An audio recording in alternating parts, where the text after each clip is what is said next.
Hello అండి అందరికీ. దేవి శరన్నవరాత్రులు అయితే స్టార్ట్ అయిపోయాయి. యాక్చువల్లీ ఈ ఇయర్ నేను నవరాత్రులు పీఠం కలశం పెట్టి చేసుకుందాం అనుకున్నాను. కానీ వీలు కుదురుతుందో లేదో అని ఆగిపోయాను. కానీ మా హస్బెండ్ నీవు ఎన్ని రోజులు చేసుకోగలిగితే అన్ని రోజులు చేసుకో, ఇబ్బంది వస్తే మానేద్దు అన్నారండి. సో అందుకనే స్టార్ట్ చేశాను. ఆ అమ్మవారు నాతో ఎన్ని రోజులు చేయించుకుంటే అన్ని రోజులు చేస్తాను. నవరాత్రులు 9 రోజులు అమ్మవారు రోజుకో అవతారంలో దర్శనమిస్తారు.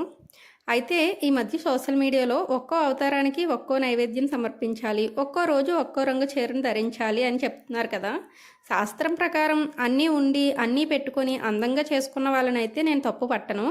కానీ ఒకటి ఉండి ఒకటి లేకుండా ఇబ్బంది పడే వాళ్ళ గురించి అయితే మాట్లాడతానండి. ప్రతిరోజు ఇదే పెట్టాలి అని ఏం లేదు. మీ ఇంట్లో ఏముంటే వాటితో నైవేద్యం చేసి పెట్టండి. చీరలు పాతవైనా పర్లేదు, ఏ రంగైనా పర్వాలేదు, శుభ్రంగా ఉతికారేసినవి అయితే చాలు, మీకు కంఫర్టబుల్గా ఉంటే చాలు. ఇక అలంకరణ ఆర్భాటాలు అంటారా, అది ఎవరి స్తోమతను బట్టి వారు చేస్తారండి. కొండంత దేవుడికి గోరంత దీపం అంటారు కదా.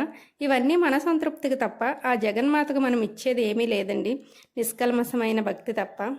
సర్వేజ సుఖినో భవంతు.